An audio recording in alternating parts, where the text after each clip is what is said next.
It's my feel-good breakfast show.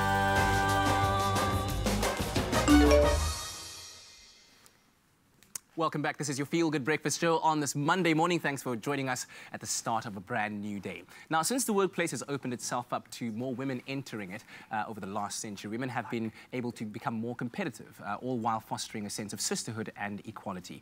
Now, some women, however, have felt undermined and even targeted by their female peers and superiors, to the point where the notion of the sisterhood has been cast into serious shadow.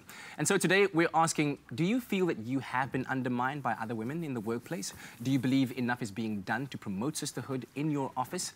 And this morning we're also joined by relationship experts Paula Quinsee and Vanessa Rogers to tackle this topic and to help us understand a little bit more the dynamics of what is going on in the workplace. Ladies, thank you so much for joining us. Thank you. Morning. And of course we'll be taking your questions too on our Facebook post. Do drop a comment there and we will engage with you live as we go on along. So we're talking about sisterhood, and obviously because we are celebrating Women's Month, we want to put as much focus on ladies as possible. So being in the workspace, how strong do you find this notion of sisterhood does it permeate? So I'm really finding that there is a sense of sisterhood, both within organizations as well as within networks, whether that be professional networks or informal networks where like-minded women are coming together to help each other grow and develop and support each other. Yeah. Would you agree with that, Vanessa? I would. I think if you're a good manager and you've got skills in the workplace, you want to mentor people that are coming up and assist them as much as you can. Yeah. But I mean, I'm sure it's that in some occasions you do find that there is a targeting, as we said earlier on, perhaps an undermining from peers, from superiors. What usually leads to this kind of break in relationship? So I think it's a couple of things. First of all, you know, a lot of women feel that they've had to fight their way and claw their way to the top. And with that comes, you know, well, I've earned my right to get here. I've had to do the hard work to get here, so why must I help you? Whereas on the other hand, there could be a lot of inner insecurities, such as low self-confidence, low self-esteem, things like that. And then they could be just, you know, having to live in a man's world, so to speak. And if I'm not being as aggressive or as assertive as the men that I'm around, dominating, then I don't earn my place. I don't have, you know, my voice is not heard as well. Yeah, especially in the corporate space, I'm sure that this is exactly where it plays out. Is this what's known as the Queen Bee syndrome? I believe so, yes. And I know that term's been around a long time, I think since the 1970s, but I know from my own experience it was rife in the magazine industry, people wanting to keep you under their thumb and not progress. And I'm sure this is a dynamic that prevails not just with women, but with men as well, and all across the board. So how does one begin to start handling this kind of situation if you find yourself in it? So I think one of the most common examples of the Queen Bee syndrome is the movie The Devil Wears Prada. Yes. So that would be a classic example of what the kind of behavior looks like, where, you know, a woman in a senior position sort of undermines those below her, whether it's through criticism, whether it's through exclusion, whether it's through gossiping or talking about them to other people. And so the best sort of way to deal with it is don't react to it. Don't try and justify it or try and, you know, build the relationship, because it's far too difficult. If you're not in a supportive environment through the organization, the organizational culture, a supportive network and structure in terms of your HR or your employee wellness and well-being, or a mentor or a sponsor internally that can help you navigate this, it is going to have a negative impact on your mental and emotional well-being. Yeah. Speaking about that from an organizational point of view, how can companies endeavor to try and equal the playing field, so to speak? I know that some companies have everyone seated on the same floor in terms of office space. Nobody has necessarily the glass-clad corner office that makes them look and feel superior to others. But how can organizations start to build that culture in which everyone feels appreciated? I think that the open plan office space is a good idea. Maybe just like a little nook for the manager, not a sort of that cornered office. But there's an attitude about, you know, I am going to be a good manager. I'm going to let my team go off and do their thing. I value them. They've been hired for what they can do. And, you know, those good managers will let the team go forth and do their thing, and then they'll help them in small ways as they go, and look at the overall picture as well, but not nitpick and undermine. Micromanage. It's terrible. It's really bad for people. I think it's a big sense of trust. Establishing a relationship, one of trust, one of openness, one of transparency, and also one of respect, in that, you know, you're not, as a leader, you're not going to know all the answers. You're not going to know everything. And so how do you build people around you that collectively you can make a much more impactful and powerful team, because you are embracing the collective diversity in the room? Indeed, utilizing your resources, or your human capital, as it were, to the best of its ability and function. All right, so the question that we're asking today is, do you feel undermined in the workplace? And do you feel that this notion that we're talking about of sisterhood within the workplace is one that is a thing of the past? Maybe you've experienced certain situations in your own workplace that have prompted you to feel that way. Let us know on our Facebook page. There's a comment, or there's a post there. Comment there, and we'll engage with your comments very shortly. It's my feel-good breakfast show.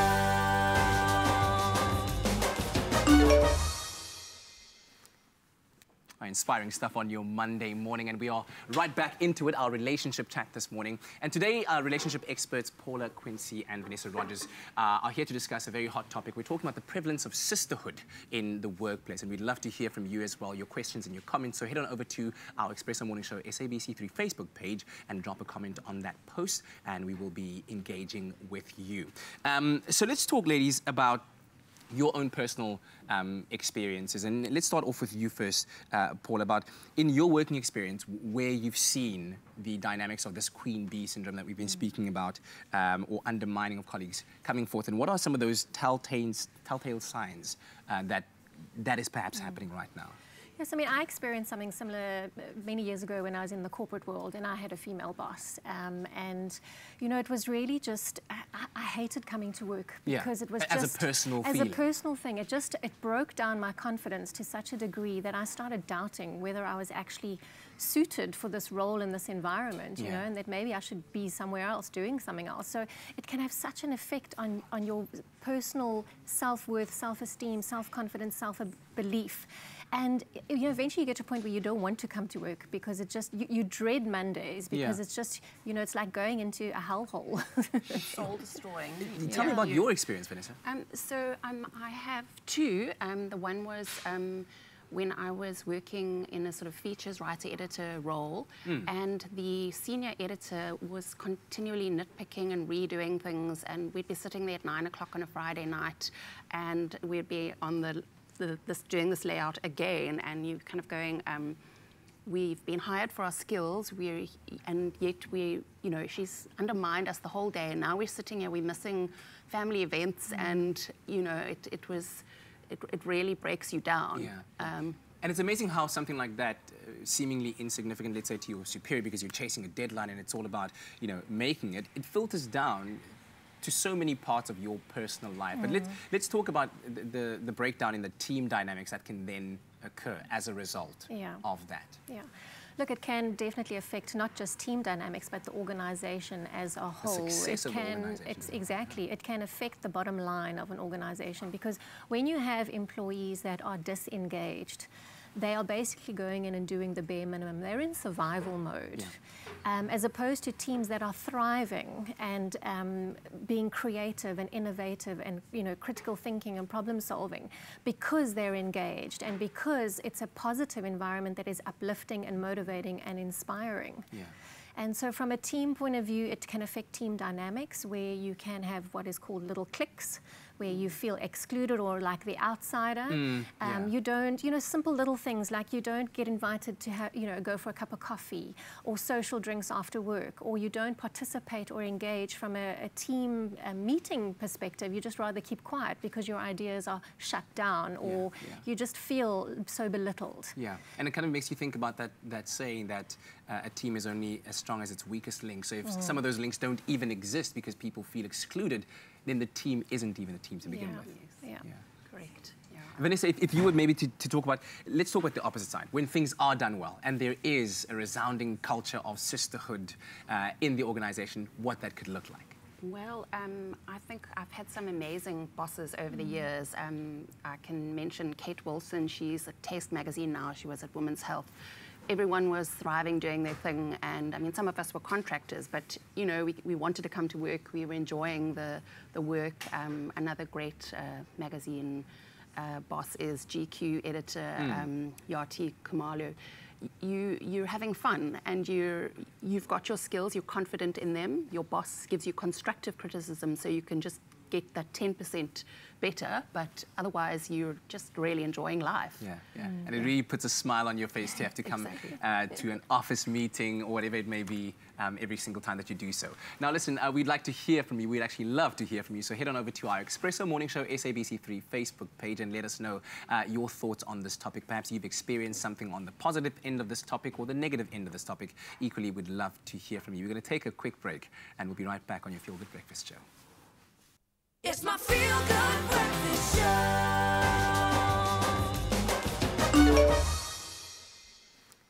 Authority on others in a negative sense. I think the ones that realize that they are actually the office bully, they really need to do some looking in the mirror and deciding what they're going to do about it, because there's a lot they can do, and they need to, perhaps they're insecure, they feel like they're going to fall behind. So yeah, take a look at yourself, because it's not pleasant what you're doing to other people. And then for those who are battling with something like bullying in the office right now, I think just there are a lot of people out there who will affirm your good qualities and your good abilities. So tap into those people, have those conversations, and you know, end the weekend feeling on a strong note when you have to go into the office and face that devil wears Prada boss. At least they dress with the fashions. Paula, what about you? Any last words of advice? Yeah, definitely. I think put support structures in place to help you, whether it be within the workplace, so mentors or sponsors, or outside. Tap into other networks where you feel your own worth is validated, whether that be professional networks or informal networks. Also within your personal space, you know, your friends and family and that who really know you. Tap into those support structures. Find a coach or somebody, whether it be a life coach or someone that can help you, give you practical tools to cope with the situation. And lastly, you know, your soul is priceless. There's no price worth selling your soul and losing your soul. So if it's really getting to that point where you feel you cannot handle it anymore, it may be time to start looking elsewhere. Yeah.